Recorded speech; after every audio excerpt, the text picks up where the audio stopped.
তুহিন তাড়াতাড়ি চলো, আজ অনেক দেরি হয়ে গিয়েছে। আরে স্যার, আমি তো বলছি আজকে সন্ধ্যার মধ্যে টাকা পাঠিয়ে দেব। আরে কি হয়েছে, দাঁড়ালে কেন? যতক্ষণ পর্যন্ত দারোয়ান দরজা না খুলবে ততক্ষণ পর্যন্ত আমি ভেতরে যাব না। এই আমি রাখছি, আমার স্যার চলে এসেছে, আমি সন্ধ্যার মধ্যে কল দেবো।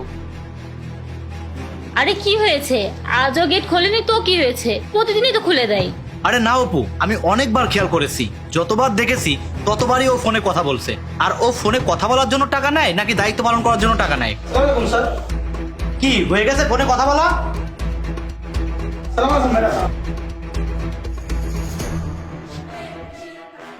আরে অপু, তুমি খাবার খাচ্ছ না কেন?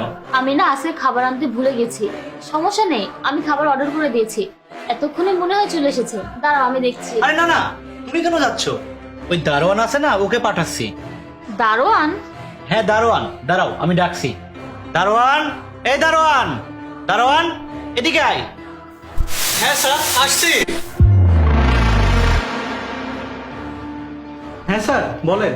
বাইরে দেখো ডেলিভারি ম্যান আছে, ডেলিভারি ম্যানের কাছ থেকে খাবার নিয়ে এসো। ঠিক আছে স্যার। অপু, ততক্ষণ তুমি এটা খাও। না না, আমি খাবো না। এই নিন স্যার খাবার। অপু, তুমি কি চা খাবে? হ্যাঁ, এখন তো অনেক ঠান্ডা পড়েছে, চা খাওয়া যায়। দারোয়ান যাও, বাইরে থেকে 2 কাপ চা নিয়ে এসো। কিন্তু স্যার, এখন তো আমি খাবার খাচ্ছিলাম, তার জন্য আপনি সালমানকে বলেন। যদি সালমানকে আমি বলতাম তাহলে প্রথমে তো ওকে ডেকে পাঠাতাম।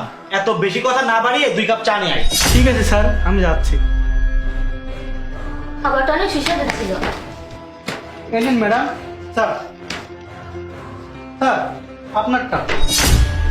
সরি সরি সরি স্যার, ভুলে আপনার গায়ে পড়ে গেছে। বেয়াদব, তুই কি অন্ধ নাকি? আমার এত দামি প্যান্টটা নষ্ট করে দিলে চা পেলে?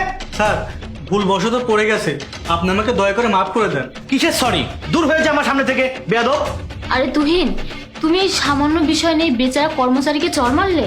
তুমি জানো না এই বেয়াদবগুলো কাজে ফাঁকি দেওয়ার সুযোগ খোঁজে। আমার নতুন প্যান্টটাই খারাপ করে দিল। স্যার, আরে ভাই, তুমি ভিতরে এসো। আমি আর চাকরি করতে চাই না, আমি চাকরি ছেড়ে দিতে চাই। চাকরি ছেড়ে দেবে মানে? কেন, কি হয়েছে? স্যার, আমি আমার সম্মান নষ্ট করে আমার পরিবারের পেট চালাতে চাই না। আমার নিজের একটা সম্মান রয়েছে। স্যার, আমার কাজ শুধু দারোয়ানের, কিন্তু আমাকে চা আনার কাজ করানো হয়, খাবার আনার কাজ করানো হয়। কি বলছো তুমি এসব? আমাকে একটু বুঝিয়ে বলো তো। স্যার, তুহিন স্যার আমাকে দিয়ে খাবার আনায় এবং আজকে সে আমাকে চড় মেরেছে। আমি চাকরি করবো না স্যার, আমি চাকরি ছেড়ে দিতে চাই। তোমাকে চাকরি ছাড়তে হবে না। আরে তুমি তো শুধু দারোয়ান নয়, আমরা সবাই এখানে একটা পরিবারের মতো। তাছাড়া তুমি এখানে অনেক দিন ধরে কাজ করছো। এই বিষয়টা তুমি আমার উপরে ছেড়ে দাও। যাও, তুমি তোমার কাজ করো, আমি বিষয়টা দেখছি। ঠিক আছে স্যার।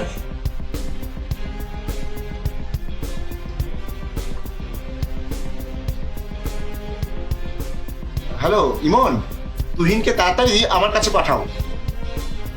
স্যার, আপনি আমাকে ডেকে পাঠিয়েছেন? হ্যাঁ, ডেকেছি। আপনাকে যে কাজগুলো দিয়েছিলাম সেগুলো ঠিকঠাক মতো করেছেন? জি স্যার, কাজগুলো আমি করেছি। ঠিক আছে, এই যে নিন আমার গাড়ির চাবি। যান, আমার গাড়িটা পরিষ্কার করুন। এসব কি বলছেন স্যার? আমি কেন গাড়ি পরিষ্কার করতে যাব? ড্রাইভারকে পরিষ্কার করার কথা বলুন। ড্রাইভারকে দিয়ে কাজ করাতে হলে তো আর আমি আপনাকে ডাকতাম না। আপনাকে আমি চাবি দিয়েছি আর পরিষ্কার করতে বলেছি। যান, পরিষ্কার করুন। এত কথা বলছেন কেন? স্যার, আমি আপনার গাড়ি পরিষ্কার করতে পারবো না। আমি এখানে গাড়ি পরিষ্কার করার জন্য আসিনি, আমি আমার কাজ করব। আর গাড়ি পরিষ্কার করার কাজ যার, সে গাড়ি পরিষ্কার করবে। এই নেন আপনার চাবি, আমি গাড়ি পরিষ্কার করতে পারবো না। যদি এই কথাগুলো আপনি আপনার নিজেকে বলতেন, আমি অনেক বেশি খুশি হতাম। কি বলছেন স্যার? আমি আপনার কথা বুঝতে পারলাম না। আমি বলতে চাচ্ছি, আপনি দারোয়ানকে দিয়ে খাবার কেন আনিয়েছেন? স্যার, ও তো সারাদিন বসেই থাকে, আমার জন্য চা কফি আনলে এতে কি সমস্যা হয়েছে? শুনুন, কেউ বসে থাকলেই যে সে কাজ চুরি করছে, বিষয়টা এরকম না। আপনি কি জানেন, আপনি যে দারোয়ানের গায়ে হাত তুলেছেন সে কতদিন ধরে আমাদের এখানে কাজ করছে? আপনি যদি কাউকে সম্মান করতে না জানেন, তাহলে আপনিও তার কাছ থেকে সম্মান পাবেন এটা আশা করতে পারেন না। উনি আপনার প্যান্টে একটু চা ফেলেছে, তার মানে এই নয় যে আপনি সরাসরি তাকে চড় মারবেন, তাকে এভাবে অপমান করবেন। মনে রাখবেন, কোনো কাজই ছোট নয়। সরি স্যার, আমাকে ক্ষমা করে দেন, আমি ভুল করে ফেলেছি, আমি বুঝতে পারিনি। এরপর থেকে আমি এমন আর কখনো করব না। আমাকে সরি বলার কোনো প্রয়োজন নেই। তুহিন, আপনি যান, দারোয়ানের কাছে ক্ষমা চান, যার সাথে আপনি এত বড় খারাপ আচরণ করেছেন। কাউকে ছোট করে দেখতে নেই, যদিও সে ছোট কাজ করুক কিংবা বড় কাজ করুক। ঠিক আছে স্যার।